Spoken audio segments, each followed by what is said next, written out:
that's a lot to do. I know you want to get going.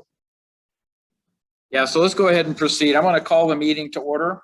Good deal. Apologies for the technical difficulties. Last month, everything worked fine, but we had a different set of support crew, so some of us are still learning. But anyway, with that, I would like to ask for roll call by the leadership members, and if you just give us your name and what area you focus on, such as infrastructure. So let's start with Mr. Vania.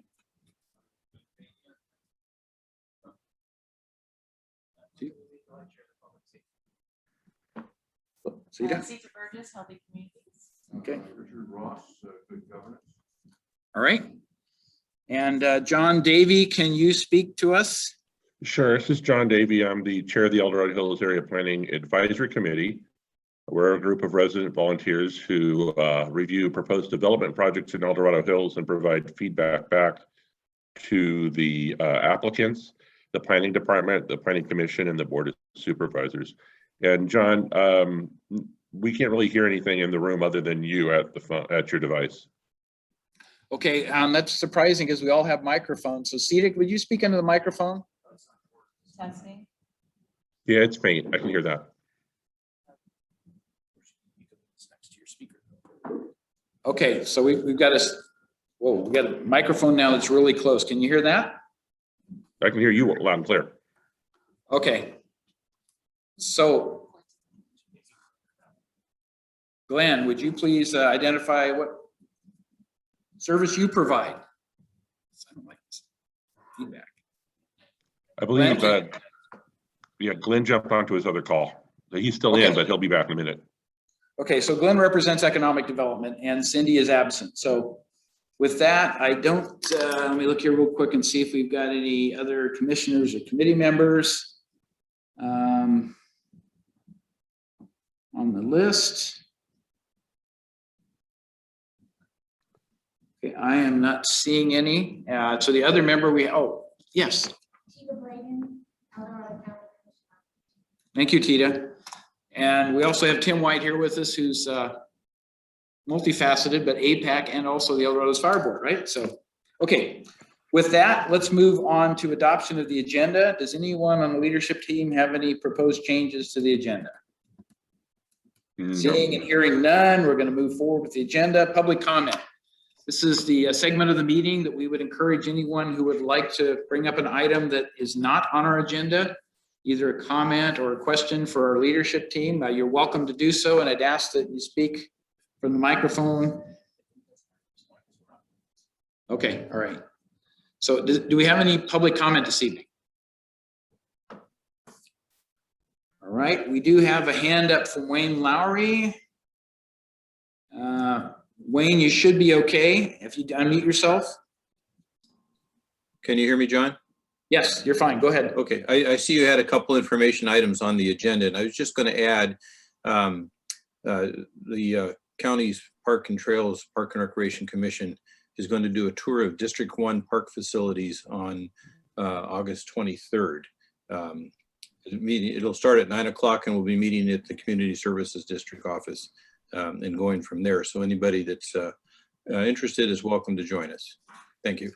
So what kind of duration you think that's going to take? If you're going to visit all the facilities, you're going to be a couple hours? We've allowed 4 hours for that. I don't think it'll go that long, but it depends on how interested they are and what they want to talk about and whether they get hungry. All right, very good. Thank you, Wayne. Okay, thank you. Any other public comment? I'm not seeing any hands raised. Seeing none in the room, then let's move on to our guest speaker. And we have this evening the privilege of having Chief Ron Phillips from our El Dorado Fire Department here to describe what's going on with some of the vegetation management efforts they're making. And for those of you who've not been real involved with vegetation management, it all comes down to defensible space and inspections that occur on an annual basis, and then remediation where necessary. So welcome, Ron, and thank you for attending this evening and sharing with us what's going on. Thank you, Supervisor. So should I move that over here? Well, or maybe I could slide over here next to the supervisor. That will work fine, yeah. And I do have a PowerPoint presentation for all of you in the room, and if for those of you on virtual, if you can't see this, we'll be happy to share it with you after the meeting. As well, I have handouts in the back on much of what we're going to talk about tonight in more detail. I would encourage you to take each of those with you and share with your friends and family and those folks that you work with on a daily basis. So a supervisor asked that the El Dorado Hills Fire Department do a presentation on its Vegetation Management and Defensible Space Program, an overview of what the department does as far as the activities, and we do quite a bit here in this area. So under the direction of Chief Johnson, and excuse me if I have to. So that's me again. I'm Ron Phillips. I'm actually, I was fire chief for the city of Folsom for a number of years, retired at the end of 2016. Was enjoying retirement life, and then Chief Johnson contacted me and asked if I had a couple hours available every once in a while to help out with their program, fire prevention and community risk programs like what we're going to talk about tonight. And 2 years later, and far more than 2 hours every week, I spent a lot of time working here in the community. I'm an El Dorado Hills resident, so I enjoy working and living here. But that's a little bit about me. Now, Chief Johnson, do you have any comment on that? I do not. Yeah, that'd be great, Mike. So a little bit about the El Dorado Hills Fire Department. I'm sure you've had a briefing on the department in the past, but we're a full service and all hazard department, meaning we respond to all different types of emergencies in the community, from fires to emergency medical, hazardous materials, and many other services on behalf of the community. We serve 3 general communities, not only El Dorado Hills, but we also serve Rescue and Latrobe. So we provide all of those services in all 3 of those communities. About 71 employees. We serve an area about 112 square miles. We operate out of 6 full-time fire stations, I guess we'll call it, on a 24-hour a day, 7-day a week basis. In addition, we have 12 professional staff, and we're going to talk a little bit about the Community Risk Reduction Division, which is what this program is based off of here in a little bit. And our annual operating budget is about $24 million, plus or minus, and we run about 4,400 emergency calls for service on an annual basis, plus or minus. So again, the topic tonight is about what our wildfire or wildland fire risk is in our community. And I thought we would start by just a real brief quiz to check everybody's knowledge. And we'll start with Sita here, since I know she's really tuned up on this subject. By the way, I like quizzes to talk and ask people what they know, principally to help everybody in the room understand the topic we're going to cover. So Sita, are you ready? Bring it on. All right. So true or false, any plant can burn under the right conditions. Mike, it feels. True. Anybody else want to get it? And the answer is the answer is true, in fact. Under the right conditions, any vegetation. I started my career in Southern California where I was told, don't worry, ice plant will never burn. And then about the first or second year into my career, I was watching ice plant burn under extreme Santa Ana wind conditions, very low humidity. And the same applies here locally. I mean, I know a lot of folks like to plant like manzanita around their immediate home because it's a very pretty looking bush, but it's also a very oily bush and very highly susceptible to ignition. And when it burns very intently, making it threaten your home. So, Mike, Director White, true or false? If your home is more than 100 feet from an open space or natural area, the odds of your home burning in a wildfire is extremely low. John, I don't have a community council meeting, so I just listen. Oh, sure. If your home is more than 100 feet from an open space area or a natural area, like Folsom Lake, the odds of your home burning in a wildfire is extremely low. Anybody want to challenge that assumption? Okay. The answer is, in fact, false. In fact, wildfires, when they burn, can throw embers as far as a mile or more away into surrounding communities. That's why you see in a lot of these large lost fires that have happened in Santa Rosa, and in Redding and Malibu, all those places. That's really not from the massive fire front burning up and threatening that home. It's more sinister than that. It's usually the thousands and millions of embers that are being produced by that fire that are being wafted up into the air a mile or more away and landing in people's vegetation. Okay. So again, I represent the Community Risk Reduction Division this evening. We, besides wildfire preparedness, we do a lot of other activities on behalf of the community. Those activities include, we review all new residential and commercial development to ensure that all the fire safety regulations are being met. We have a very active school and state regulated inspection program to ensure our kids and our folks that are in care facilities and other places like that are fire safe and have a safe environment to live in. We do a lot of community outreach and education on a variety of different things like our car seat buckle up baby program. We do hands only CPR training here locally. We just started up in the last year our community emergency response team, which is made up of community volunteers that are really designed to help us in the fire department and others during a disaster, and a whole host of other services. Probably can't see the photos, but this is our shining group of folks that work in our department today in the Community Risk Division. There's actually 9 folks that work in and around our community risk programs, led by Chief Johnson, who is the fire chief, obviously. Of the 9, really only 5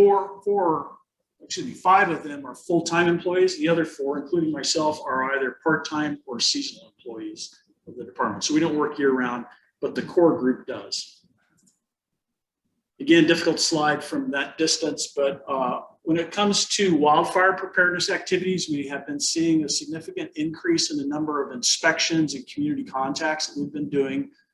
This year, we're probably going to be close to 5,000 community interactions with people, either through our Vacant Lot Program, our Vegetation Management Program, working outreach with communities like Promontory and others to help them prepare to be fire safe, and defensible space inspections of individual homes. So very active program. A lot of folks interact with us in this area. We try to help folks improve their fire safety. These are generally the programs that we oversee when it comes to wildfire preparedness. I mentioned a few of them, and I'll go into a little bit more detail here in a minute on some of them specifically, some of the larger programs. But these are generally all the different things we do in the community related to vegetation management, defensible space, and generally wildfire preparedness. So let's talk about our first program, which is our Undeveloped Parcel Hazard Reduction Program, also can be called the Vacant Lot Program. Basically, any property owner that has a vacant, undeveloped parcel is required to maintain that property to reduce the fire risk to local neighbors and also eliminate or reduce the potential of roadside ignitions. You know, we get a lot of fires this time of year, specifically from vehicle-related occurrences such as vehicle fires or catalytic converter malfunctions, discarded smoking material thrown out people's cars, and arson and things like that. So we try to reduce that risk, especially along roadsides, by requiring a property owner to provide basically a fuel break between the roadside edge and the adjacent parcel. But we also focus on defensible space around nearby homes and communities. We have about 3,500 of those parcels today in the district. That does not include the rescue community, which we currently don't operate that program there. But at Dorado Hills and Latrobe, we annually serve property owners a notice at the beginning of spring, reminding them of the obligation to do that work prior to fire season really beginning, which is May 1st. And then throughout the spring and then into the early summer months, we try to whittle that down to a handful of parcels that we actually have to abate on their behalf because they just don't have the resources or they just don't do it. This year, June 1st, we were down to about 100 property owners that still had not complied with the district's requirements. We kept working with them throughout the months of June and early July, and we're now down to 16 properties that we're actually going to have to abate this year, which leads to a pretty good compliance rate. We're about 98% of our property owners today comply with the regulations. That includes both private property and public property owners. So we have a pretty good compliance rate in that area. But we do have to abate some programs periodically. Community risk our community fire safe plans is another pretty active program. We have about 100 communities that have been built in the last 15 to 20 years. Communities as large as Serrano and smaller communities like the Willows and other places where it may be just 20 or so homes or properties. Each of those communities was required at the time the project was originally proposed to develop a fire safe plan, which basically identifies the risk the community could be exposed to from wildfire. It also looks at ensuring the project complies fully with all the state and local regulations pertaining to fire safety.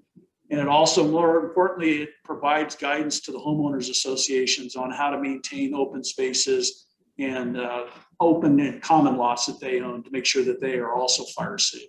So we have about 100 of those plans on file today that we work with annually. That portfolio, if you wish, is very large, and we spend a lot of time working with individual homeowner associations to ensure that those areas in their community are kept fire safe. Our goal, if we could go back, our goal is to prevent this. This was an outcome. You've heard of the Tubbs fire in Santa Rosa a few years ago.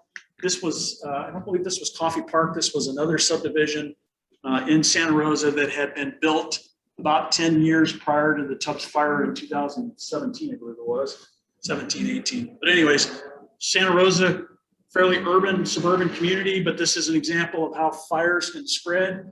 This fire actually burned out all of this entire subdivision, basically from home to home ignition. So fire spread from one burning house to the wood fence next to it, which then spreads to the next house. And then you have things that can happen, especially with strong winds, that can create basically a conflagration storm. And so this is one of the reasons why we have these fire safe plans, is to try to minimize and reduce this type of threat. So that's a little bit about that program. The final program, well, actually the third of 4 programs I wanted to talk tonight about is our Defensible Space program. Again, this is the area in and around your home, things that individual homeowners can do to protect their home from being exposed to a wildfire. And if they are exposed, to reduce that risk of home ignition. Again, this is our what we're trying to avoid here, right?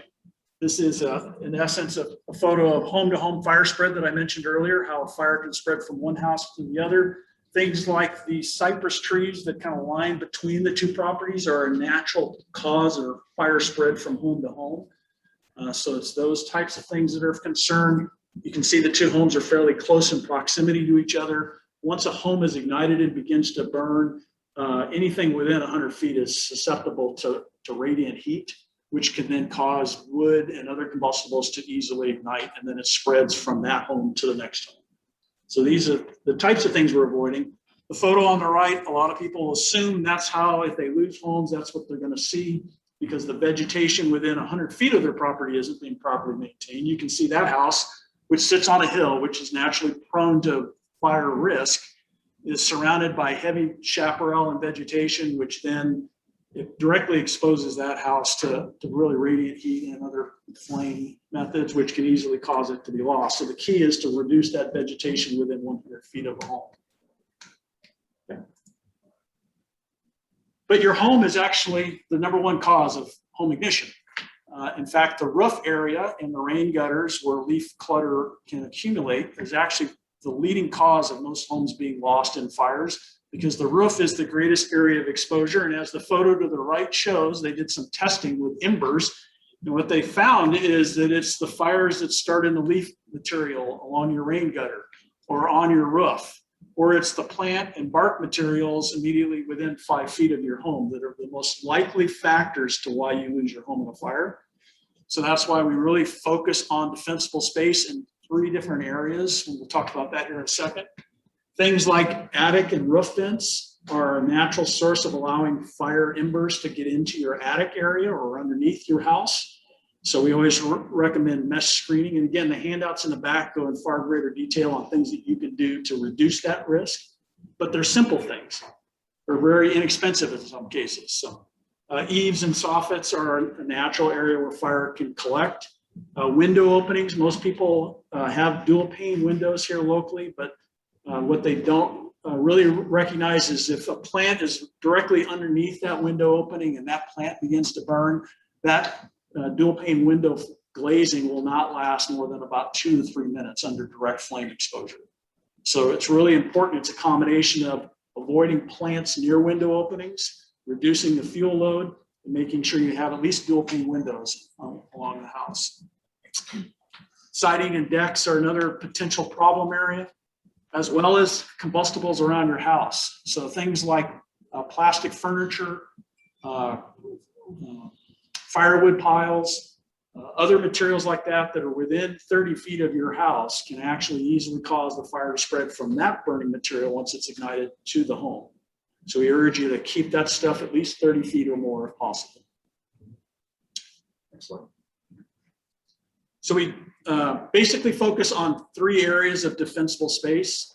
The first area is within 5 feet of your home. Again, we look at the type of plant materials you have, if they're oily or if they're a hazardous fuel, are they something that's easily ignitable? We also look closely at the bark materials that are frequently found in that area, wood decks and other things. So that's a real focus area because, again, most of the scientific data that's been performed in the last 5 years, unfortunately, here in California, that looked at home losses have found that that area within 0 to 5 feet is the most prone area to allow a fire to ignite and cause it to spread to your house. So it's those things immediately around your house that are the most important to focus on. And then we focus on the area between 5 and 30 feet from your house.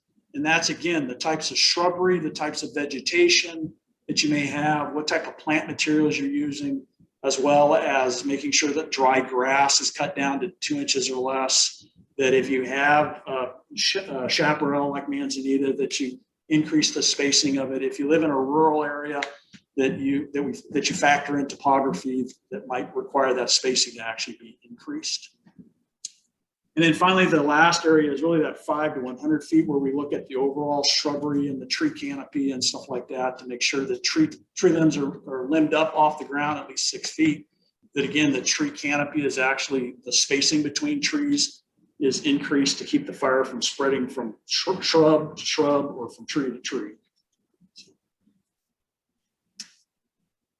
And then the fourth and final program I wanted to cover tonight is our community education efforts in this area. We have a few things. We work closely with the county sheriff. The sheriff operates the Code Red emergency notification system. We encourage everybody to sign up onto that program. If there is a wildfire evacuation occurring, the sheriff oftentimes uses that social media site to get information out. The sheriff is always responsible for evacuations during a wildfire, so they direct that evacuation, but we work very closely with them in that area. And Code Red is just one means to get the word out to the public, especially in a crisis like a wildfire.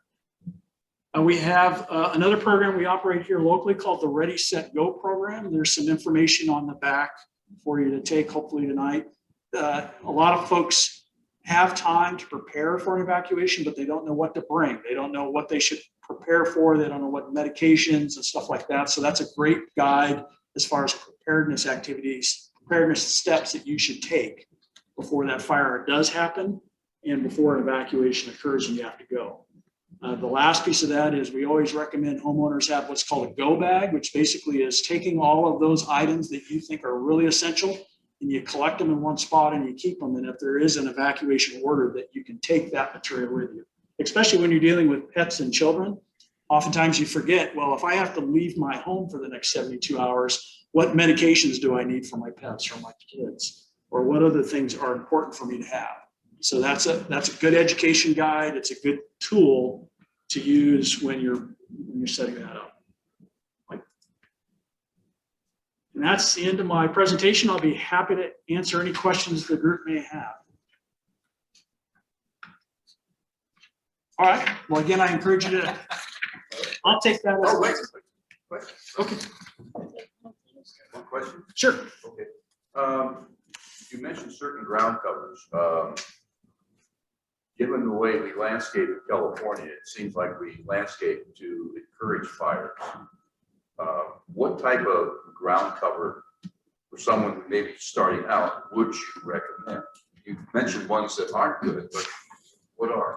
Well, so really good. So we have some very good information that's been put together by a local arborist and foresters on what is a good plant type. Most of those are the non-oily. So when you go to Green Acres or you go to someone, a landscape company, and ask them, well, what should I plant around there? Look for plant types that are not oily based, that are more water-based plant materials. And you want to use ground cover that's fairly low. Remember, you don't want to have a shrub right next to a window or door opening that once ignited could allow the fire to easily spread. So you want to have low ground cover. Generally, we recommend you keep the ground coverings 18 inches or below that in height. So you don't want something that when it matures, it's 5 feet tall. And then the last thing is really the ground cover materials that you use to cover with, and that's the bark mulches. A lot of those can be very susceptible to ignition. So try in that 5 foot zone to reduce the amount of bark. Use other materials if at all possible. Rocks, ground. Yes, sir.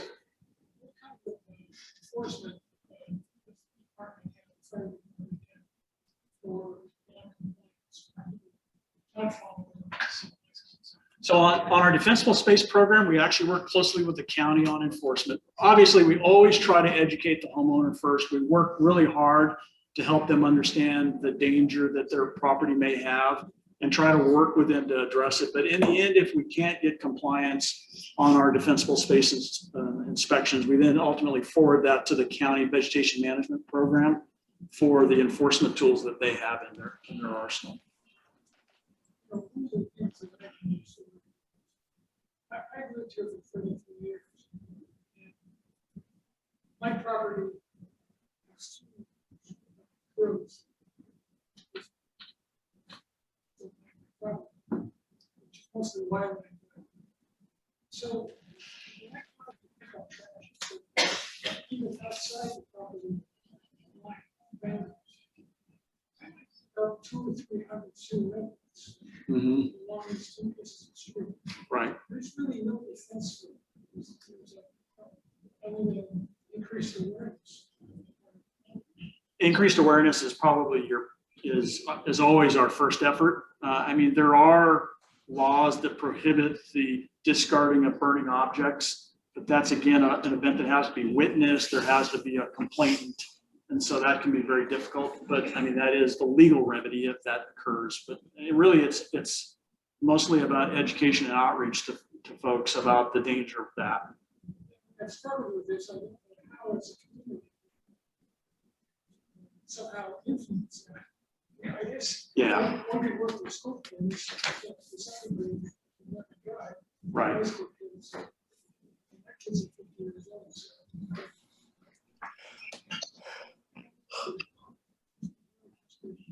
Every single time I try to clean up, just Sure. those papers and everything else. They're throwing out cars. Yeah. Drive People driving, people walking, people surprisingly riding bikes. I mean, I've seen all sorts of folks smoking and throwing items out of their vehicle or off their person. But again, it has to be a witnessed event, and really that's a very difficult thing. And then you have to have a lot of good information to be able to cite someone in that case. Are the county and state lands subject to the vegetation management? The county lands are subject to the county's ordinance. State and federal lands are exempt because we have no authority to enforce local regulations on behalf of either entity. But we do work closely with both CAL FIRE and locally the Bureau of Land Management and the California State Parks on their lands. Does the contiguous land in Sacramento County have the same type of vegetation management regulations that we do? The city of Folsom does, I can tell you that, having served as their chief. Their regulations are exactly the same. I'm not sure about the unincorporated areas in Sacramento County. I think they do have a program that's administered principally for vacant lots. And then they do the defensible space inspections around homes as well. You mentioned causes for spontaneous combustion, which is one of the things that a lot of people don't recognize is when they have oily rags, linseed oil, Sure. doing the deck, those kinds of things that they can actually start a fire without any spark being present? Yes, there's certain oils, again, that you can buy over the counter at your local hardware store for applying on decks and stuff. There are oil finishes that actually, the chemical nature of them, if they, are applied by a rag and the rag is exposed to air over time, the product dries out on the rag and can actually spontaneously heat up and ignite and spread. So we always recommend to homeowners that they look closely at the instructions for disposal of those materials if they use a deck material to apply on a redwood deck or something similar. So read closely the instructions on the back of the can and dispose of the materials in accordance with that, because a lot of them strongly recommend that you take the rag and then place it in a pail of water and leave it there for 24 hours so that it doesn't spontaneously ignite. Diluted. All right, thank you. Any other questions for Ron? I'm not seeing anything on the Zoom list here, so thank you very much. Very informative. Appreciate it. John, you're going to try one thing real quick. Go ahead. Yes, go ahead. You may have to mute yours. Okay, so we're going to take a pause to see if we can get better connected.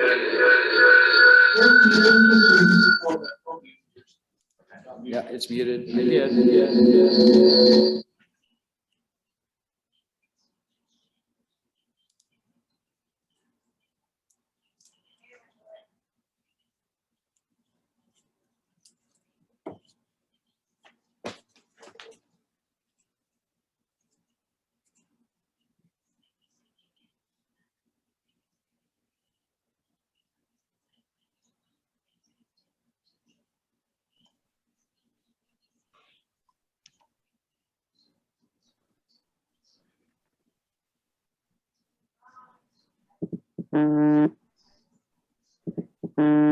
you hear us?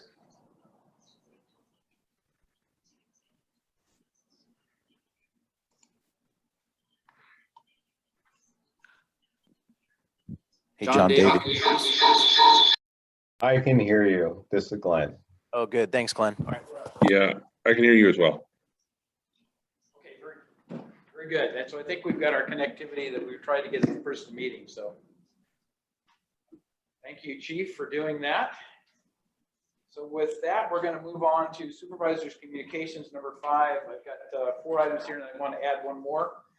Carson Creek Heritage, Lennar, the appeal for the Board of the Planning Commission denied the Lennar project. Is going to come to the Board of Supervisors for August 10th. So it will be on our agenda. There's a lot of information out in the Legistar. I'm receiving a lot of emails. So if anybody following that, the time frame, the Board of Supervisors will hear it. Our District 1 Healthy Children's Resolution letter, for those of you who've been tracking that, there was a group of residents who presented a resolution, a draft resolution to the board to promote, instead of masks being required when school reopens, optional mask usage, face covering usage. And so the Board of Supervisors approved that resolution on a 4-1 vote. And then part of that resolution said that we would notify all of those who were the primary decision makers and whether masks have to be worn or not. So I actually put together a letter from District 1 specifically addressing that, sent it out to the school districts, Office of Education, our governor, senators, state assemblymen, et cetera, et cetera. There's a long list of people that received the letter. So from that perspective, I know there are other supervisors who are planning on sending out their letter as well. So that's a work in progress, but we basically have made the statement and done everything we can. It's really the local school boards working with the state, and then the school administrators obviously will determine what happens when the schools reopen. And I understand some of the schools started today, not locally, but in other areas. I guess some of the year-round type of schools actually started today. So we're already in that back to school mode, and be attentive and understand what's going on with news media in terms of reporting those things. Update on the county fact sheet. As many of you remember, the county put together a fact sheet on Costco about a year and a half ago. There were several different versions of that. Since Costco has now got an active project before the planning department, and they're working it, I've asked our Director of Communications, Carla Haas, to work with Costco to prepare a fact sheet to update so we can put it out on the website. There's several changes that have occurred from the original discussions that were held. At one time, they were talking about underground parking, and then they were talking about rooftop parking, and they're not going with either of those. They're really using the grade of the land to really get 2-level parking, but it's not completely underground either. So it's kind of a smart, low cost, most cost-effective method, I guess, of getting more parking spaces in. And the other thing that's changed as a result of their distribution is they're not going to have fuel islands. So there will be no gasoline on this particular Costco site. So, but the fact sheet is the thing we're trying to get updated. So the Costco will provide us their information, and then we can put it on the website. We can talk about it more at these meetings and other meetings. I know APAC had talked about putting together, I think, an updated fact sheet, and that's fine. But we want to start from the county's perspective with what Costco presents to us and will approve to put in the fact sheet. So that's going on. Our El Dorado County Parks Master Plan effort is commenced, and we also have knowledge that Folsom is doing their Trails Master Plan. So we actually had a discussion to start talking about how we can do better alignment, and this is primarily mountain bike type trails. It's not your normal class 1 bike lane that's on the side of the road. It's the more rural type of path connections. So a lot of those ideally would probably be located along the power easement, one along the power easement in the center of El Dorado Hills, and then further south of Highway 50. So there's various discussions going on as to how we try to get connectivity and alignment between the trail system at Folsom and the trail system we'll have in El Dorado Hills. So it's now going to this broader discussions before our Parks and Recreation Commission. We'll include the CSD in those discussions, but hopefully those two planning devices, the tools that we have, will make sure that we don't end up with disconnects in terms of how the two communities would align. The one thing I think that makes this most important at this point is e-bikes. Before, steep slopes and stuff used to be really treacherous and very few people tried them to any extent, but with the advent of e-bikes, electronic motor-driven bikes, assisted motor-driven bikes, that people have more mobility today than they did before. So even though we have elevation changes that are significant between our two communities, but the right kind of trail probably could be navigated with an e-bike. So that kind of opens up access to a lot of those trails, which otherwise would be only for the hardy bicycle riders and mountain bikers that have sufficient endurance and strength to navigate them. So that's going on. And then the last thing I wanted to add is that we do have our second redistricting workshop. This is the redistricting for El Dorado County. That's going to be held this Wednesday, August the 4th at 6 p.m. It's out on Nextdoor. It's on our Facebook account. It's posted on the county website. So anyone who's interested in following our redistricting process, this is the second of 4 meetings. We've already had the initial meeting. And the primary start of this was to look at communities of interest from the standpoint of ones that should be kept together when you look at redistricting. So it's various communities, it's various subdivisions that would be included in that. But the second phase now is going to get beyond that. We won't get to the actual maps process probably until the 3rd meeting, because we still don't have the numbers from the state in terms of what the census numbers provided. So we have estimates, but we don't have the real numbers. So I doubt if we're going to get any maps until the 3rd redistricting meeting. But if you're interested in that, the second one is this Wednesday again at 6 p.m. So with that, I've concluded the things I want to comment on. Any questions from the leadership team? One for you. You referred to LedStar. Yes. Is there a place on the county website where you can access to become comfortable using LedStar? I've had difficulty trying to find items there, and I've heard other people, I guess if you're not a daily user like goes on up at Placerville, it can be intimidating. That's what I've been kind of discouraged by. It is not the best tool. We've had it for several years, and we are evaluating other software tools to replace Legistar, but we've not gotten to the point of making a decision. So the best answer I can give you is if you're having difficulty finding things, I would ask you to just call my office, and we can help you navigate through it, because there's no tutorial or anything else that I'm aware of that can teach you, the fine points of how to navigate through Legistar. I will ask, but I don't think there is one. So it's just one of those cumbersome tools that for internal users, it works fine because they use it every day, like I said, but for the public, it's just not the best tool. So, but no plan to replace it yet. I will tell you though that we're going to Microsoft 365 here within about 3 months. So we're getting away from the Google email and other things and going back to the Microsoft suite primarily. And I think that's going to help a lot of scheduling of things because Outlook to me was always a much better tool than the Google email provisions. And then there's other things that go with the Microsoft 365. So that change is happening. A quick question. Yeah. We were talking about the mountain biking and the power line corridor. So the power line corridor on the, I guess the western facing side, that's owned by the Promontory HOA. So under the land underneath. Actually, I think it's utilities actually. They have an easement. Oh, they have an easement. They have an easement right. for property, right? Easement for property. So, I mean, would it be worthwhile to have any of the Promontory HOA there, considering that land, or have PG&E involved in some of those discussions Absolutely, too? the discussion should grow to that. Yeah. Okay. But we have to start with a basic conceptual. Where does it Right. make sense to put the alignments and then work the details? So Okay. Wayne Lowry, who's my Parks and Recreation Commissioner, who was on the meeting earlier, I don't see him there right now, but he may still be there.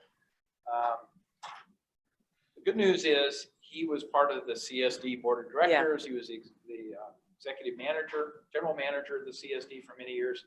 He pretty much knows where it fits in terms of along the Sacramento County, El Dorado County line to do those alignments. Yeah.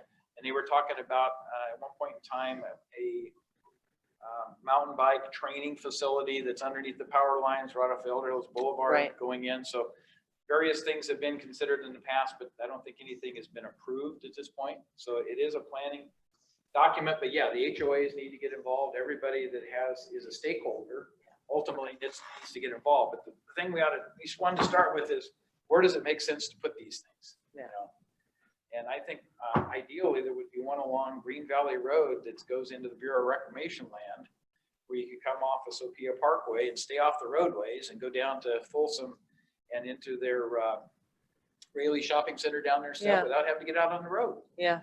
And they have trails, I guess, that they've talked about for the city of Folsom in there. So we'll see how it all works out. But we're looking at one that would be south of Highway 50. We're also considering the Sacramento Placerville Transportation Corridor. Yeah. And how do you get to that to make better use of it? Yeah. So there's a lot of things involved with that trail system planning. So yeah, but if Very you have cool. an interest, I would encourage you to contact Wayne. Yeah. Since he's our representative on that particular commission. So. All right, any other questions? Not seeing anybody in the room and not seeing any other hands raised. Let's move on then to our leadership team reports. So we'll start with public safety. Detective Morton, I see you're on. Allow you to talk. There you go. You'll be able to hear you now. Hello, everybody. My name's Detective Alex Morton. I'm with the Sheriff's Office. I do have some crime stats to go over for for El Dorado Hills for the past 2 weeks, and so looks like for the week of July 15th to July 21st, we had a total of 11 crime cases in El Dorado Hills. The following week, July 22nd through July 28th, we had a total of 2 crime cases out of El Dorado Hills.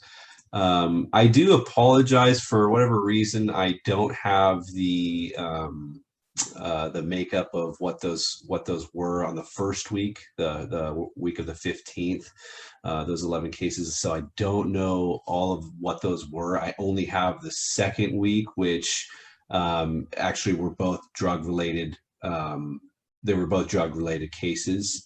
So I apologize. I'll have to figure out why that got missed. But so short report for this go around. But does anybody have any questions or anything like that? Questions for Alex? Is there, Alex, is there a public access through the Sheriff's Office to see what generic reports have been made over a period of time?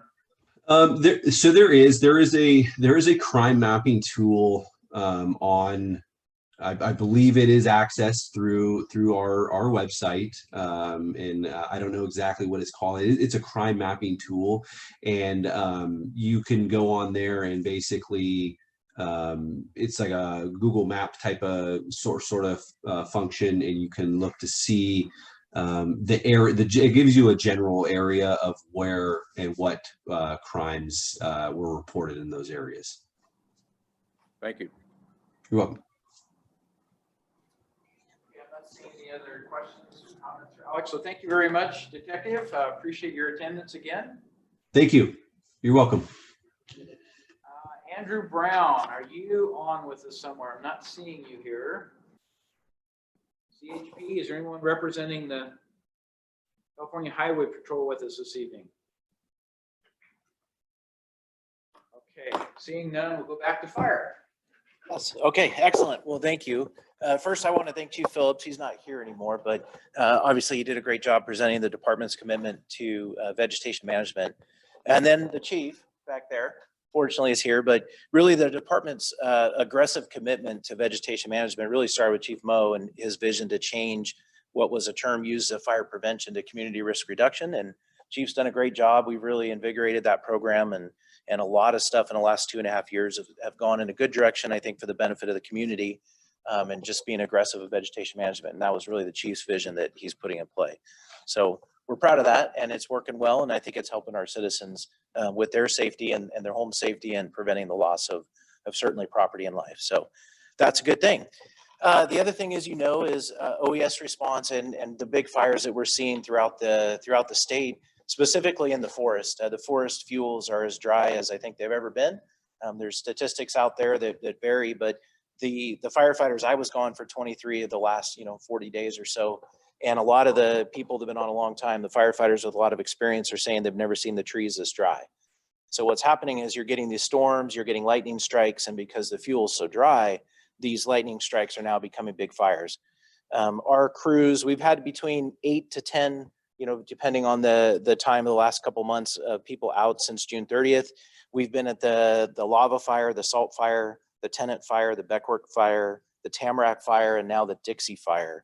A lot of large fires that are occurring right now. They all seem to be in the forest. There's some new ones up in the Shasta Trinity Forest, and there's just certainly a problem that I think we're going to experience this year. So I believe the information that Chief Phillips presented on how you and our community can help yourself, protect yourself through the steps that he identified are worth doing, and cleaning off your roofs and taking a look at your houses. And so that's all good stuff. So we're committed. And when we're committed to our firefighters being away, it's important to let the community know that we do not reduce staffing levels here in the community. Our firefighters work extra days to cover the firefighters that are gone out in the community doing the service to the rest of the state. So we don't compromise our local staffing levels. And then the last thing I just had to call attention to is obviously COVID is become more active, and I'm guessing CETA is probably going to talk to us about that, so I don't want to steal the thunder, but certainly use caution in that arena too as we're moving forward in the next few months. That's the end of report, unless Chief has anything he wants to add. Very good. Thank you, Chief. Thank you, Chief. Any questions for our fire service local here? Not seeing any in the room, and I'm not seeing any hand raises. So very good. So let's move on to economic development. Glenn, can we hear you? You will. You might even see me. Very good. Oh, I can see myself. Oh, hi, everybody. Okay, economic development, we are in summer, so it is a little quieter, but the CDAC committee is continuing to work in their housing ad hoc committee, trying to find ways to support workforce housing, finding things that we can do, like many other groups and organizations and committees are doing within the county, to try to enable workers to live where they work. So that's an ongoing issue that we're always looking at. I'm also working on a ad hoc committee on industrial hemp. As most people know, it's 100% legal to grow based upon local jurisdictions, and many of the counties have ordinances. We had a hold on it. I guess that's on hold through the end of the year. So the Ag Commission and CDAC are both kind of doing their investigation and review. And personally, I've been looking at what other counties are doing and trying to figure out a way to allow people to move forward with this as part of their right to farm. So those are some of the things that are going on, just trying to stay up to date about new things in the community. No major events happening. Pioneer Energy, I'm not sure if this is public information yet. Maybe Supervisor Heidel might want to talk about what Pioneer Energy is doing, being he's on their board. So I'm going to sign off for now and see if the supervisor wants to make a comment. Actually, Pioneer Energy is going to be our guest speaker for our September meeting. So we will get the full lowdown on Pioneer Energy and be able to answer questions, et cetera. But they are starting a major outreach activity to try to get information into the newspapers, into Facebook, onto Nextdoor, various kinds of news outlets, to start sharing with people what the opportunity of joining a community-based power supplier is. And I think everybody recognizes, or most people recognize at this point, that Pioneer won't replace PG&E. It's just the source of where your energy is created would come from Pioneer. The distribution of the power, the lines, all the transformers, all of that infrastructure right now is PG&E's domain. And so all the CCAs can control is the actual source of the power you're buying. But I will tell you also that Pioneer is offering a 100% green, i.e. totally renewable energy option, which PG&E doesn't offer. So that's one of the things they'll be talking about. You can obviously opt in or opt out at your choice. So there's a lot of things more to come on Pioneer, but we're really trying to spread the word and waiting for the CPUC to establish what they call the PCIA, which is an adjustment for what the cost of that power supply is going to be. And we won't know that towards the end of the year, but Pioneer will explain a lot more of that. It's pretty complex when you try to understand how all this works and the California Public Utility Commission's role in it. So, but Glenn, if you said something about the fairground stuff, I didn't hear you. Is there anything going on there to try to really look at how we, basically monetize the fairgrounds and get it to a point that it's creating revenue sufficient with the expenses? Well, we are still waiting to meet with them. The latest update was they had an event going on for 4th of July. So they were busy, but now that that's over, we're hoping that we can at least get them to come to one of our meetings to, kind of share what they're doing. So we're going to continue to patiently wait to hear from them. Okay, thank you for that. Appreciate it. Any questions for Glenn on economic development, things that are going on here in El Dorado Hills relative to growing our businesses, growing our commercial properties, et cetera? Not seeing anybody in the room, not seeing anybody with hands raised. So let's go to infrastructure. John. Yeah, we had a joint hearing, what was that, like the 19th or 20th of July, with the Board of Supervisors and the Planning Commission concerning our housing element. And feel free to add on anything I missed. The primary discussions were centered around homelessness issues as well as low-income housing. Now, what this is the revision of the housing element that goes to the state, which they certify it, and we're normally given opportunities, every 8 years to update that. And so these are basic general plan policies that we establish. And then once you have those, then ordinances and resolutions, would follow later on. But these are just to establish whatever those general plan policies are. So we had a good, healthy discussion. Housing element, we saw some revisions for some additional language, which we wanted, in particular, things like inclusionary housing and some other things. And that's going to come back to the Planning Commission August the 17th. We're going to have a special hearing to take some additional public comments as well as other comments that we'll have that we'll forward to the Board of Supervisors after that. So that's the basic gist of that. The only thing I'll add is the state has to approve our housing element. So the draft of the The housing element write-up has already been submitted to the state of California. And then we submit to them, once we get their comments back, any changes that have occurred. So essentially addendum of the changes and things that we've modified since we have submitted the original. So I'm looking forward to completing that and obviously moving forward with an ordinance ultimately that would establish some incentives on affordable housing beyond what we have today, including things like the implicit requirement to build affordable housing in any subdivision that has more than 10 residents in it. So that's one of the things that I would like to see, but we'll have to have a discussion at the board to determine if that makes sense or not. So more to come on all that. Any questions for John? Yes. You know, I listened to, does this mean the microphone's on? Yes. Okay.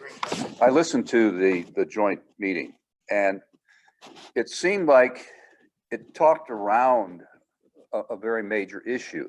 It certainly identified our inability to fill this number of low or very low cost housing, and didn't address the reality of what it takes to build any kind of housing that can then be put on the market at a cost that can be afforded by someone in these lower wage categories. And it was like talking about the room, but not the elephant. And the factors that are going into these high costs to build anything are, many of them are state generated through code requirements and everything else. And it just seems like a big disconnect that we're asked to do these things that seem to have great social, you know, concerns, but someone won't flip the switch to allow the economics of it to work. Am I listening to that wrong? Am I not hearing something? It's a process, and like I said earlier, we're trying to, you know, you got to start on the outside and work your way in. And so we're establishing the broad guidelines, or what they call the general plan policies.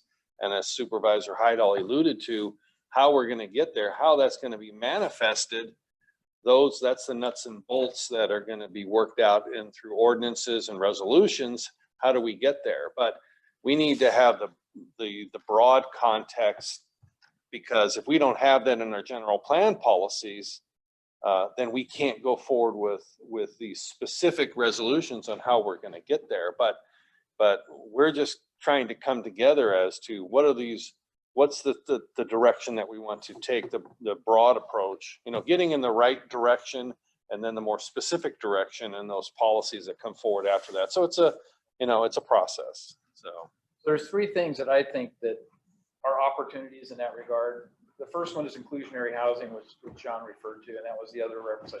And typically 10 to 20% of a subdivision, more than 10 properties, some jurisdictions has a requirement that you have to build that level of inclusionary housing, with the idea that the inclusionary housing has to completely blend with the rest of the community. It has to look like every other property in there. The size doesn't have to be identical, but it has to fit within the overall flow of the subdivisions being built. And the way you do that is by deed restrictions. So unfortunately, what it means is those people who buy into that kind of a subdivision are going to be paying a little bit more money unless the builder can get grants. And that some builders can get grants from the federal government, some builders can't. But the inclusionary housing says this is what it's going to take to get your project approved, is you have to include it. The net result of the grants or the deed restrictions on the property is that someone who's essentially buying that property, who's paying less money in terms of a mortgage, doesn't get to gain very much in the equity growth of that property. That's retained within that grant, within the deed restriction. So the next purchaser makes benefit of that if you sell it, et cetera. So it's been demonstrated in a number of different areas. I don't know all the ins and outs, but that's one method, is inclusionary housing. And one thing we accomplished at that hearing is that We didn't have that language in the draft housing element. And I think staff heard us loud and clear at the commission level and the board level. We want that language. And they provided that. So the draft that we have now has that inclusionary housing. And if we didn't have that in our general plan policies, then we potentially could have had to wait another 8 years to get that. Without an ordinance that defines what the program is, there's nothing that you can apply to a given applicant who comes forward with a subdivision because we don't have an ordinance. So in my opinion, we're kind of trying to play catch up, but it's going to take us a while to get there still. So that's the one method. The second method is when you have essentially federal funding and you have a affordable housing builder who's been in the industry for some time, that knows how to get the grant monies to subsidize. And the key thing there that really enables it for the most part is if the property doesn't have any net cost to the builder, they can make it work. So I'll give you an example. There's a piece of property that's up off of Pleasant Valley Road. The Federated Church owned the property, and it's something like 40 acres. But they were willing to go ahead and deed the property over to Mercy Foundation, who built the apartments down in the south of Highway 50 in El Dorado Hills. So that Mercy Foundation now has the ownership of the property. They're going to build the apartments. I think they're putting in 40 or 50 affordable income apartments under their program. And that's funded through federal funding, basically, that they're getting. But that's the way you build affordable housing. If the property is dedicated somehow to the builder, then it can happen. One of the things that we know is the state has said they have residual properties throughout California, and there's some of them in El Dorado County. Unfortunately, they're not in the ideal locations, but the state has said, hey, if you want to build affordable housing, we will consider turning that property that the state owns over to an affordable housing builder to go ahead and build affordable housing. So that's another way you can make that happen. And then the third method is through land trusts. And there's any number of affordable housing units that have been built in different parts of the country by establishing a land trust. And the land trust is a financing mechanism to basically purchase the property and get the structures built. And I'm sure there's federal subsidies in it, but I don't know all the ins and outs of that. But that's another method that's been used in various places that evidently has been successful. So we're still trying to get our feet wet in terms of what'll work in El Dorado County. In this go around, what we had to come up with was an inventory of property that is zoned appropriately for multifamily housing to allow the construction of that multifamily housing to meet the needs of our RENA numbers, provided the owner of the property is willing to develop it. And then we have a program that basically will pay back fees to someone who builds one of those multifamily approved housing projects. Once the project is built, then we'll pay back the fees that were put into the program. So we do have that in place right now, but very few property owners have taken advantage of that. Most of them are hanging on to the property, but that's another method. If you encourage that, incentivize a little bit more, and maybe with some state money this time around, because the state is certainly pushing all kinds of programs to make funding available for infrastructure, including affordable housing. Now, how and where that happens, I don't know, but it is a very complex thing to figure out how you do it in any given community. It's much easier to figure out affordable housing in a metropolitan city area somewhere where you have the transit systems and you have the transportation and other things that make affordable housing in a given location work, as opposed to we are restricted really to areas that have infrastructure already in place, natural gas, electrical power, water. And so the rural areas make no sense to try to build affordable housing in. Highway 50 corridor makes sense because that's where a lot of the infrastructure is. So a lot of what we define as our community regions is where the most of the properties are that have been identified in the inventory for affordable housing. But getting it done is the tough part. How do you do that? So we're watching and trying to understand what other rural counties have been able to do, what they've been successful with, and try to make it work in El Dorado County. But there's no silver bullet, there's no magic wand. It takes a lot of work. And so fortunately, we have some nonprofit organizations that are working very hard to pull all that stuff together. And I think that's what's different this time around. It isn't just county government. It's nonprofits that are looking at how do we get affordable housing built? And that goes along with the homeless. And I can tell you that staff pays close attention to the fact that there's a lot of support from the District 1 Planning Commissioner, me, and Supervisor Heidel, knowing that a lot of the most of it goes on in El Dorado Hills, right? So they pay attention to that, hey, we're strong advocates for that, you know, as opposed to, you know, just, you know, putting it someplace else. That's not going to be our problem, as some people would think, right? So they pay attention to that, and they're being responsive to that. So SB 35 is the other part of that, and that's not necessarily affordable housing, but it can be, because it's generally multifamily housing. You know, that's a program the state has, which basically takes away our discretionary authority at the county level to do very much of anything in terms of requiring external aesthetics, requiring upgrades of the roads, all of our level of service requirements that are associated with DOT for most subdivisions. With SB 35, we have a very restricted set of objective standards that we can actually apply. So we've had one SB 35 review.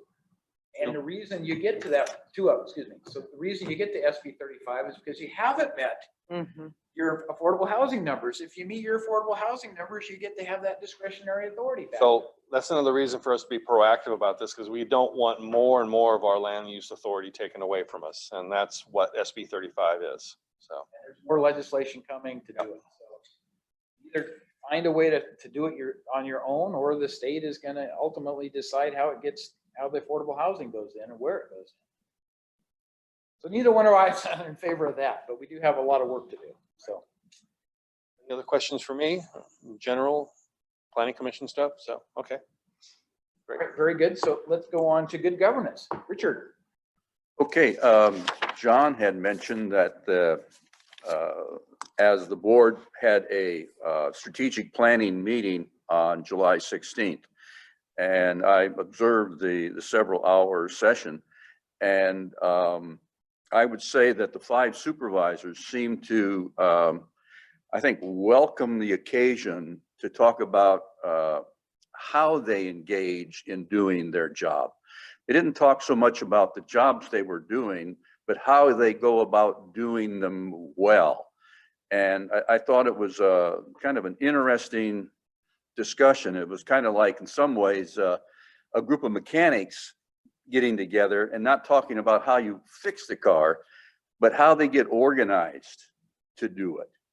And there was a lot, I thought, of valuable interplay that went on because of the focus of this kind of meeting, because the way the Brown Act is structured, it's kind of surprising to understand that supervisors really don't get to talk very much.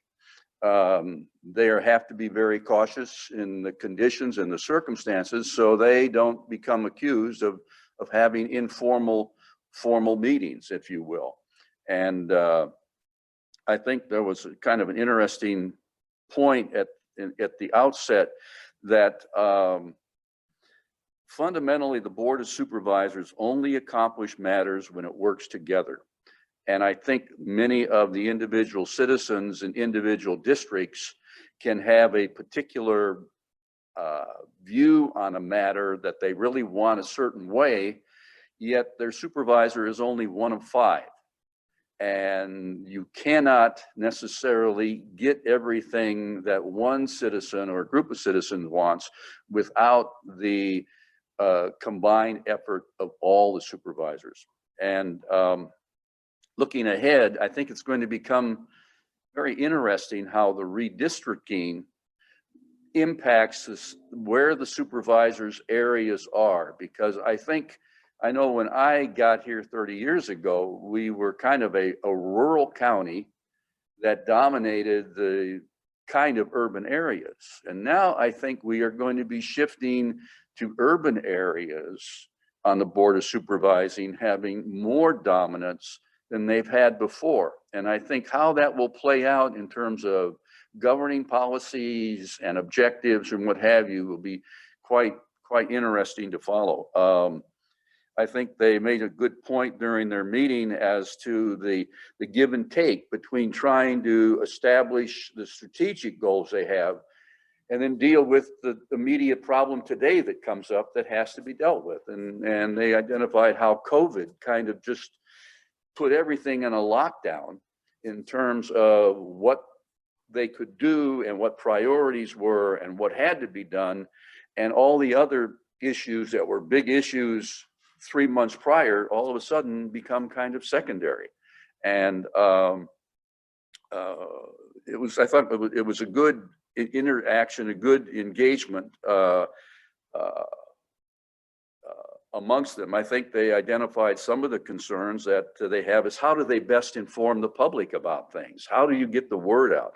And I think Supervisor Heidel made an excellent point, was getting the word out and getting it through all the filters of social media that have ways of bending them and changing what are the perceived facts of a particular matter. And unfortunately, social media has demonstrated that if you can shout loud enough, you can start to just have people think that must be the truth. And there's good and bad, I guess, with social media. It's a good communication tool, but bad information does not help the process. And I think that was kind of, I think, well presented here.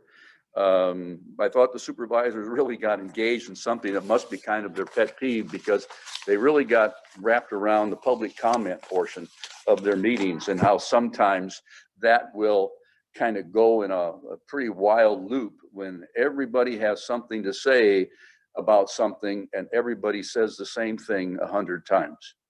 And I can only empathize, I think, with how it must be to be up there on the dais and then hear it and hear it and hear it and hear it and know that we're not really moving this thing forward. So I thought it was, in some ways, I think it was great for them as an audience participation thing. It probably will never get high ratings, but I do think it's the kind of engagement among supervisors that is very valuable, so that when they are acting, I think it's really quality time.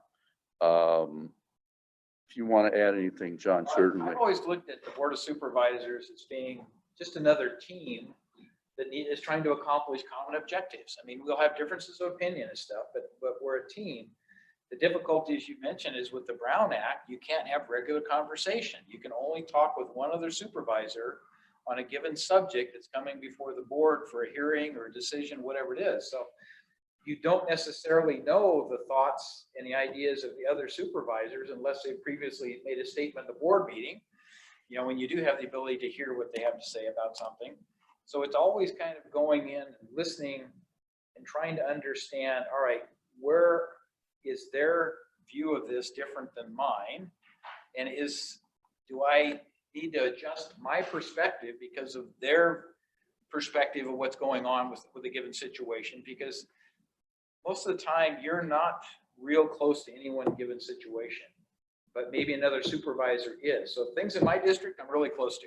Things outside of my district, not so much.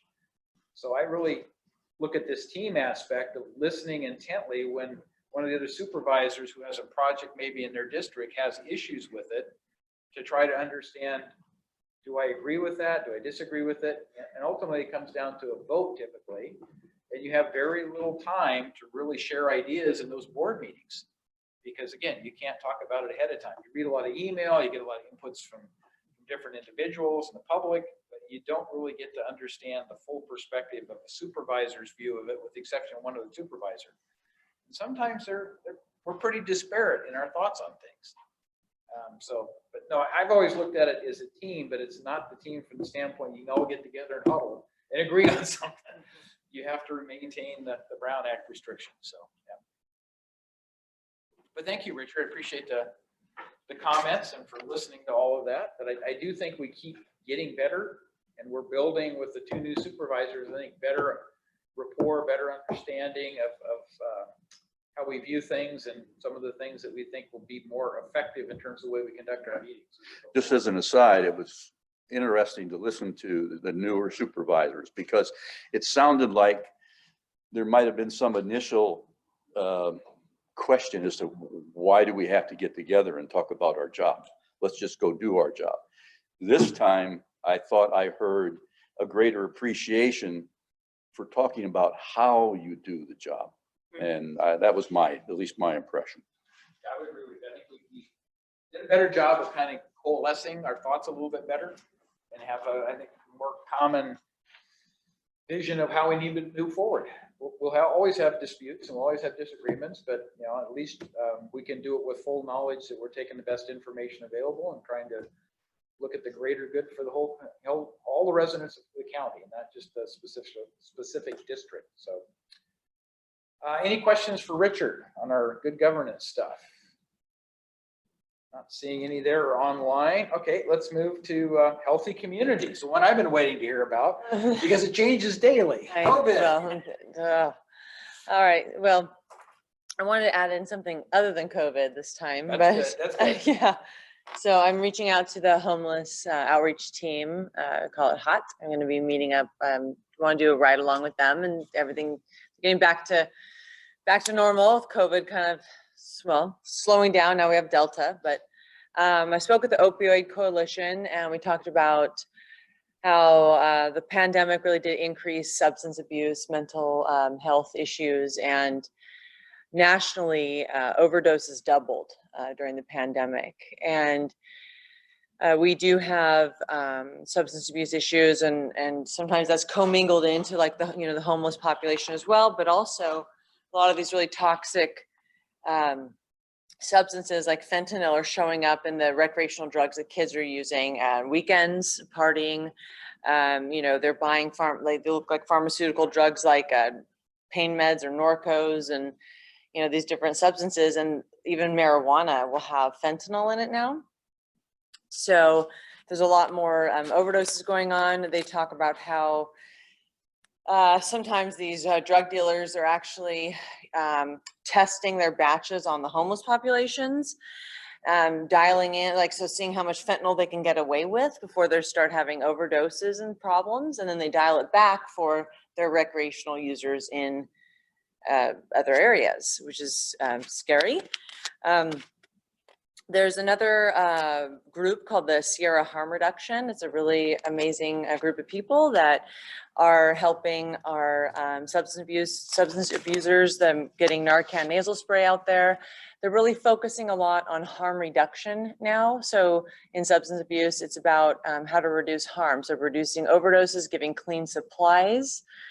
And then kind of an interesting topic, something they're working on with the county health and with the coalition, is this new tracking software. So it's being used out on the East Coast more. It's not so much here in California yet, but it's a way to track batches, like lethal batches of drugs. So they want to get first responders to have this type of app, that's kind of in the beta stage, but it's an app that they could say, hey, at this location at this time, there was an overdose. And it can track like E. coli, so infected drugs, fentanyl, and they're able to watch trends and kind of prevent sometimes bad batches from getting into communities. Also kind of protects, some of the resources that communities, so they need buy-in, like share a fire, to see if that's something they can do. So with COVID, this is changing all the time. The Delta variant I talked about that last week. It's more contagious, not as lethal. You do have some protection with vaccination.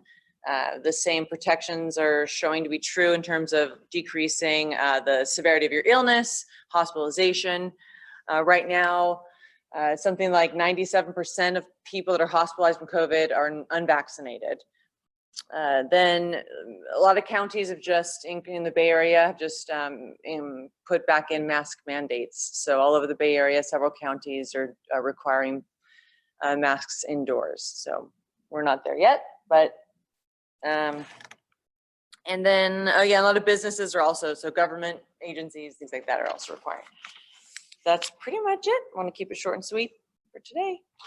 So our Board of Supervisors is trying to decide what we are going to impose for inside the workspace requirements with the Delta variant that's out there. And so we actually have a closed session item to discuss it because some of that is affected by union considerations. And so we have to weigh in on all that and try to make the appropriate decisions. But the one thing I've learned recently, it depends on which news programs you listen to and what you believe, but I honestly believe that this Delta variant came from India.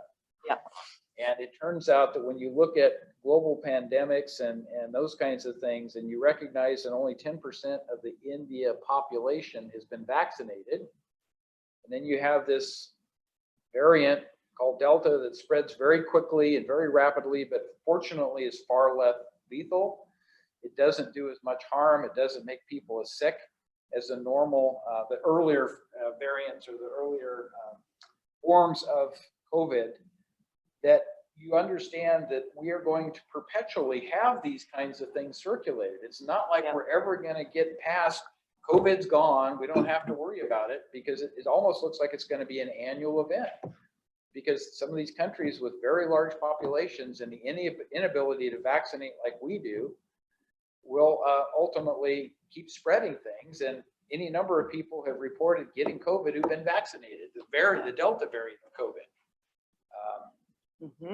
So we're not home safe. And it almost looks like we have another category of annual flu, the virus that's coming back, and we're going to live with that for a long period of time. And maybe those numbers, instead of 2, there's going to be 3 or whatever, because we're in that phase where it just seems like it's extremely difficult with all the global interaction of populations of people that is going to be reintroduced. And this stuff spreads so fast, you know, despite what people think masks do. I don't think they do a whole lot of good except keep your spit within your confines, but that doesn't keep you from getting COVID.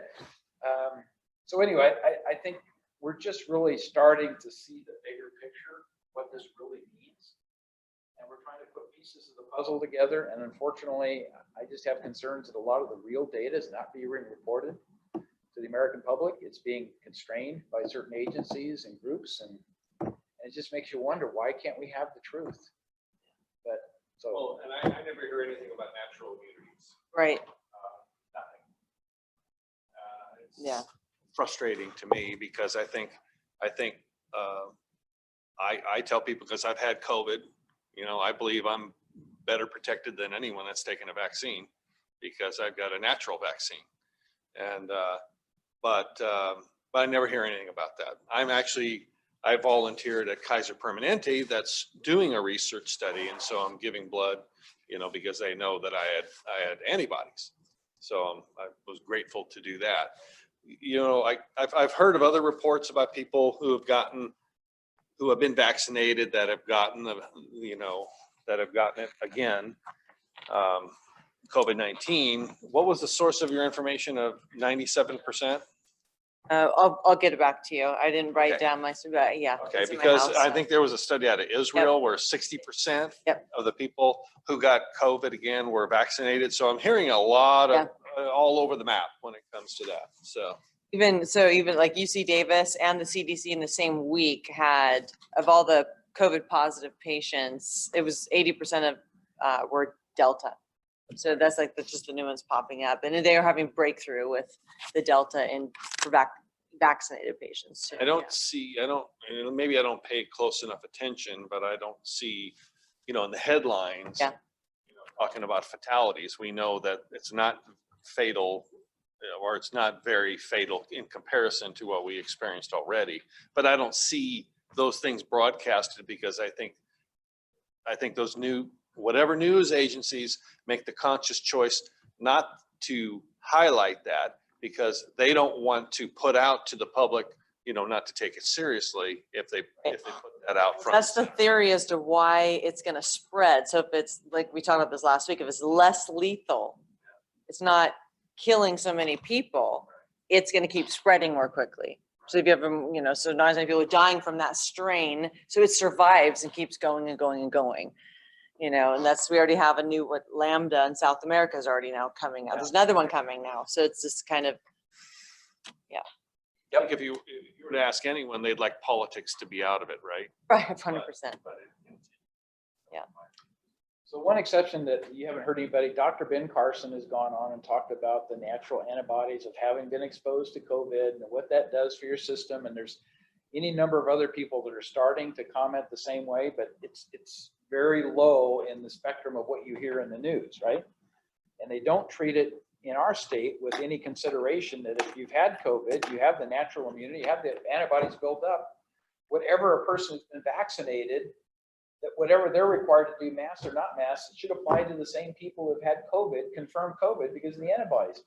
And some people have gone as far as saying, and I think Dr. Rand Paul actually came out with some of this stuff, it's probably as good or better than the vaccine from the standpoint of a general immunity than to certain types of COVID variants. So who knows where the truth lies? I'm sure we're going to learn more, but I don't think we'll ever get beyond this. At one point, I thought we're going to kind of be done with COVID and get it out of the way, but I don't see that happening with everything else that's now happening in terms of new knowledge, new information, and this global economy, global interaction, stuff that is in one place is going to go everywhere.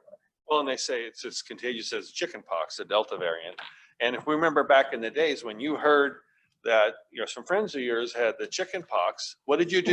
You got in your car and you drove over to visit that family so you can get your kids exposed to that to get over it, right? I actually heard of a family who did that with COVID. I won't mention their names. I would not necessarily recommend that, but yeah, with the Delta variant, a lot more contagious. You know, again, they're not talking about the natural immunity is going to be built up as a result of that as well. So I've said enough. So okay, questions or other comments from leadership team members? Anybody present in the room here? I'm not seeing anybody online either. So let's move on to our APAC report. The August meeting. John, Davey, what's going on? Well, I'm going to leave it on audio only here because while it is a delightful 72 degrees, the resort broadband is failing. So I'm going to leave it voice only. Real quickly, our meeting is August 11th at 7 p.m. It will be a hybrid meeting such as we're doing right now. It will be right there at Station 85 on Wilson Boulevard in El Dorado Hills. We will have a Zoom component as well. We have two primary project topics. The first one is we're hearing for the third time from the Town and Country Village El Dorado, which is a project from the Mohana Development Corporation. Use resort, hotel, lodging, first-class gathering, wedding reception, conferencing venues, with a mix of residential, commercial, and medical services. Right there at the on the southeast side of the Bass Lake Road Country Club Drive intersection. They do have a J6 application into the county that will be making a presentation to the Board of Supervisors to gather some feedback to see what the board feels about their proposed project right now, and then they will tailor a project to get a better project result moving forward. Second item we have would be the El Dorado Hills 52 commercial and Costco warehouse store in El Dorado Hills. Spoke to them last week. There's not much different than what we had talked about before. Costco, John had mentioned earlier, has made some changes. They are primarily looking at the southwest side of on the southwest side of Silver Valley Parkway. EDH 52 will be on the northeast side. A lot of people are still talking about Costco. They're very, very concerned. They have a lot of questions. Not a lot of people are talking about the EDH 52 component. And I think really that's probably going to impact more residents right there along that corridor right there on the southern end of Serrano. They do still have such things they've talked about as fuel stations on their property. They've talked about fast food, and they've talked about a mini self-storage at the south end of that property. So we'll be hearing from this as a formal presentation. They have their application into the county. It's sort of light on detail right now, but those documents are available on the APAC website. If you go and look under projects we're reviewing right now, there's it's towards the bottom of those links. So we'll look forward to seeing everybody on Wednesday next week at 7 p.m. Hey, John, and would you give us an update on the Saratoga Way, Finders Way / Wilson Way discussion with DOT? Sure. Yeah, and we just sent that out to the participants this morning. APAC is facilitating a special meeting, a community traffic meeting for the Saratoga Way, Finder Way area. DOT is in April released a little bit of data about a traffic analysis they did. And we've talked about it here at the community council meeting. It was exceptionally much more traffic volume than was anticipated at this stage in the early beginnings of that new connection to Iron Point Road. The residents there are very concerned about the speeding, the safety for pedestrians. There's a lack of sidewalks right there, the bike lanes, and just sort of the line of sights there at Finders Way specifically. There's a school bus stop there. I know that the board had just approved, I want to say it was last week, a speed reduction there on Saratoga as one of the community advisory council items from the Department of Transportation earlier in the year. So that meeting will be on August 19th. It'll be at 6 p.m. It will be virtual only, and we're going to have representatives from DOT. It'll be Director Martinez, the Deputy Director, and the Superintendent of Traffic. So even if you don't live in that area, it should be an informative discussion because it will sort of shine a light on how the department approaches these traffic concerns. And you might have those concerns in your area now, but you might have questions about stop signs, speed bumps, speed limits. All those things will probably be discussed in the course of the conversation. So we welcome everyone to attend that one as well. Very good. Thank you for that. Any questions of John about APAC? Not seeing any here, not seeing any hands raised. Okay, I'm going to move into community information and outreach. Cindy is still recovering from her knee surgery. She is scheduled to come back next Monday, back to the office, but I'm not sure if she's going to be quarter time, half time, whatever, and the date may have to slip out, but she's been out for a little over 3 weeks now. So I don't have a report from her for that particular item, but I do want to mention to everybody that our county fair is scheduled for September the 23rd to the 26th. That starts Thursday night and runs through Sunday. I'm really hopeful COVID doesn't shut down our county fair, but I have no idea what's going to happen between now and September 23rd because they got harmed very much last year with not really having a county fair. They've already run their livestock sales and those kinds of things. That was a huge success. They did that in the June timeframe. But this is really the county fair that most people come for, where you can actually walk around and visit and see the various booths and all that kind of stuff. They are not having the carnival this year. So that's one thing that changes that picture a little bit. As I understand, the carnival was not available in this time frame. So it is a fair without the carnival part of it, but still all the other typical things that happen, the performers, the stage shows, all that kind of stuff with our county fair. So I would encourage everyone who has a chance to attend our county fair. If it's still on schedule, and we hope it is. One of the things I'll mention, Pioneer Energy will have a booth there. So if you have questions of Pioneer relative to, well, I have solar on my house, does that mean I can't use Pioneer Power because I already signed this agreement and it's with PG&E? The answer to that is no. You can use Pioneer Power, but they have various scripts and stuff to explain all of that to you in great detail. So there's going to be handouts there, there's going to be brochures, and then people who are knowledgeable you can talk to. And again, in our next meeting, Pioneer will have that same information and they will be our guest speakers. So unless somebody has another community outreach thing, I do, National Night Out, which is a CSD sponsored thing. And I know our Commission on Aging has been working on that. And I'm trying to remember the date on This Friday. This Friday, okay. So anyone who's interested in that, we would encourage you to get the information. So yeah, August 6th, this Friday, in the CSD Park area, north of us. And I know they're going to have a lot of booths and music and a lot of other things, but I know the CSD's done a pretty good job, I think, of advertising that through their social media, and it's out on their website. So if you're interested, we can get you the information. But I would encourage people, the sheriff department is participating in that as well. So they're going to have their SWAT vehicle, one of their SWAT vehicles there, as I understand it. They're going to have some of the cars, the vehicles they respond with. And so the sheriff is co-sponsoring, so to speak, that national night out. So should be a good evening, provided it's not 105 and everybody can get together and we won't know, I guess, if you have to wear masks even outdoors or not for a while, but we'll see what happens there. But I always carry wine with me and ask, do you want me to wear the mask or not, for the most part? But fortunately, we got through this meeting without a lot of mask wearing. So again, just a reminder, our next meeting is Monday, September the 13th. That's when Pioneer Energy is going to be here. Our guest speakers are noted there. And unless there's any go backs or anything else, and I'm not seeing any hands raised or anybody in the room, we're going to adjourn this meeting, 6:46. We almost made 6:45. Thank you very much again for